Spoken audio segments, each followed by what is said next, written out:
নিরাপদ সড়ক চাই। 17 বছর আগে আমি আন্দোলন শুরু করেছি। আমি মনে করি যে প্রত্যেক মানুষ আমরা যারা আছি আমাদের প্রত্যেকের দায়িত্ব যদি আমরা সঠিকভাবে পালন করতে পারি তাহলে আমাদের এই সড়ককে আমরা নিরাপদ করতে পারি। আমি একটি উদাহরণ দিলেই আপনারা বুঝতে পারবেন। কারণ পৃথিবীর অন্যান্য দেশে, উন্নত দেশে মৃত্যুর হার হলো 1000 গাড়ির পেছনে তাদের মৃত্যুর হার হলো 2 থেকে 3%, আর আমাদের দেশে 47%। তো এই 47% কেন হবে আমাদের দেশে?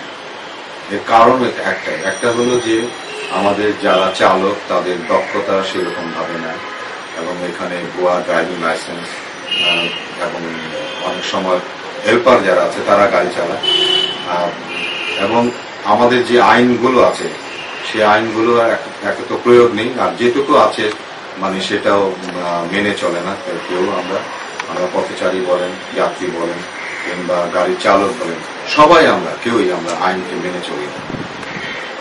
আমি মনে করি একটি জিনিস যে আমাদের দক্ষতা যদি আমরা বৃদ্ধি করতে পারি ড্রাইভিং এর ক্ষেত্রে, এবং আমাদের মানসিকতা যদি আমরা চেঞ্জ করতে পারি, তাহলে আমাদের মানে সড়ক দুর্ঘটনা অন্তত উন্নত দেশগুলোতে যে হারে হয়, যে রেটে হয়, সেই পর্যায়ে আমরা নামিয়ে নিয়ে আসতে পারি। তো আমাদের চালকদের, এই অশিক্ষিত চালকদেরকে শিক্ষিত চালকে পরিণত করার একটি বিষয়, একটি কার্যক্রম যদি সরকার হাতে নিত তাহলে কাজটি আমাদের জন্য অনেক সহজ হতো।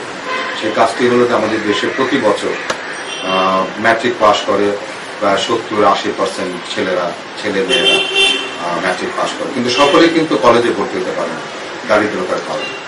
যে সমস্ত এই যে ম্যাট্রিক পাস করে ঝরে যায় যে সমস্ত ছেলেমেয়েরা, তাদেরকে যদি সরকারি পৃষ্ঠপোষকতায় যদি তাদেরকে ড্রাইভিং ট্রেনিং দেওয়া যেত, এবং তাদেরকে যদি বিনা পয়সায় একটি ড্রাইভিং লাইসেন্স দেওয়া যেত, তাদেরকে যদি এই প্রফেশনে আনা যেত, তাহলে আমাদের দেশে শিক্ষিত ছেলেদের এই পেশায় নিয়োজিত হতো, এবং বেকারত্ব দূর হতো, গরিবী দূর হতো, এবং আমাদের দেশে এখন যে পর্যায়ে যেভাবে মানে আইন না মেনে যার যার খুশি মতো যেভাবে গাড়ি চালাচ্ছে, সেই মানসিকতার একটি পরিবর্তন করতে আসবে, এবং সেই মানসিকতার পরিবর্তন আনতে পারলেই কিন্তু আমাদের সড়ক দুর্ঘটনা হয়তোবা পৃথিবীর কোনো দেশেই একেবারে মানে নির্মূল করা সম্ভব না, কিন্তু একটা সহনীয় পর্যায়ে নিয়ে আসা, সেই সহনীয় পর্যায়ে আমরা আমাদের সড়ককে নিয়ে আসতে পারতাম।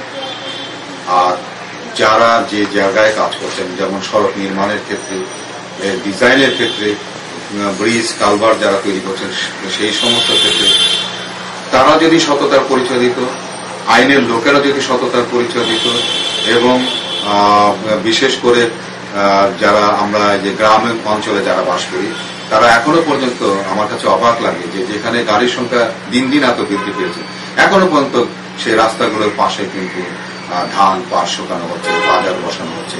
সেই সমস্ত জিনিসগুলোকে যদি আমরা সরাতে পারতাম, আমাদের মানসিকতার এই দিকটাও যদি পরিবর্তন আমরা করতে পারতাম, এবং গরু ছাগল বেঁধে দেওয়া হচ্ছে, এবং এমনকি আমি দেখেছি যে রাস্তার পাশে যে সমস্ত ছোট ছোট ছেলে মেয়েরা আছে তারা কিন্তু বিপজ্জনক খেলাও কিন্তু রাস্তার মধ্যে খেলে। অনেক সময় গাড়ি আসলে সেই গাড়ির সামনে দিয়ে দৌড় দেওয়া একটা মানে প্রতিযোগিতার খেলা কিন্তু তারা খেলে, এটি অত্যন্ত সর্বনাশা খেলা। আমার মনে হয় যে আমাদের রাস্তার পাশে যারা বসবাস করেন, এবং আমাদের গ্রাম অঞ্চলে যে সমস্ত জনপ্রতিনিধি আছেন, তারা যদি আমাদের মানুষগুলোকে যদি সেইভাবে সচেতন করেন এই সমস্ত ব্যাপারগুলোকে, তাহলে কিন্তু আমরা সড়ক দুর্ঘটনা কিন্তু অনেক অংশে কমিয়ে নিয়ে আসতে পারি।